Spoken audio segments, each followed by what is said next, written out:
Good afternoon, bro. Ayusin ko lang yung damit ko. Gusto ko nakakita yung traps ko. So, isa sa mga magandang mga tanong na natatanong ko sa sarili ko is paano nga ba maging positive or optimistic? And para sa akin, kasi napakarami dito sa Pilipinas kapag sinasabi mong maging positive ka lang, ganun. Para bang itinitake nila in a disgusting way. Like, I think that's one of the problems na problems of our culture, lalo na dito sa Pilipinas is, yun nga, napakaraming pessimistic na tao to the point na yun talaga yung gusto nila. Like, I think, wala akong nakitang moment or wala akong masyadong nakikitang positive vibes talaga sa mga nakakasalamuha kong tao most of the time. And it kind of sucks because they're just digging a hole for themselves. Like, the thing is, yung pagiging masaya, nasa sayo lang talaga yan. Like, I know it sounds cliche na sabihin ko na kahit ilang beses ka, kahit gaano ka pa mayaman, kahit gaano ka pa ka-successful, ganun, kung hindi ka masaya sa loob, hindi ka talaga magiging masaya. Now, I'm not saying na money doesn't doesn't have a value or success doesn't have a value. Like, of course, makakatulong yun sa happiness mo kapag marami kang pera. And hindi ako tulad ng mga yung masyadong ano hindi ko kailangan ng pera, ganun. Like, we all need money, of course. And that's normal. Pero the thing is, kung yun lang yung aasahan mo na tsaka na ako magiging masaya kapag mayaman na ako, ganun, matagal kang hindi magiging masaya.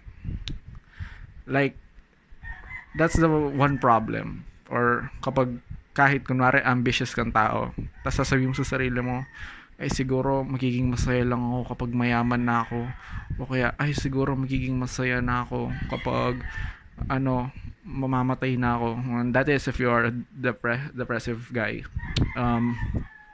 But the thing is, para maging masaya ka, I think it depends, or I believe that it is correlated with your gratitude or kung gaano ka grateful sa mga maliliit na bagay. Now, di ako magiging magulang mo na sasabihan ka ng, ikaw no, kayong mga bata, hindi na kayo nagpapasalamat. Ako nung matanda na ako nung dati, no. But, kung gusto mo talaga maging masaya, you need to practice gratitude because nowadays, gratitude is an actual skill. Like, it sounds cliche na nakita na natin yung dynamic na kung sino pa yung mayaman, sila pa yung malungkot, tas kung sino pa yung mahirap, sila pa yung mas masaya. Pero the way on how you practice gratitude or the way na alam mo na grateful ka is kapag grateful ka talaga sa mga kahit maliliit na bagay or insignificant na bagay. Kunwari, sasabihin ko na grateful ako sa sa mic na to. Kasi nung sinubukan kong gumawa ng videos is basura talaga yung mic ko. Actually, basura pa rin ngayon, pero it's much more better. Tapos, I'm also grateful sa scenery na nandito ngayon. Hapong ngayon, tapos mahangin pa. Tapos ang dami ko nakikitang mga puno, nakaka-relax, narinig ko pa yung manok. Tapos I'm also grateful na nabubuhay pa ako, ganun. Now, you might find it corny or you might find it a bit cringy to be grateful, or you might have this ego na bakit kailangan kong maging grateful sa mga nangyayari sa akin ngayon, ganun. Napakasakit, napakasama ng mundo, ganun.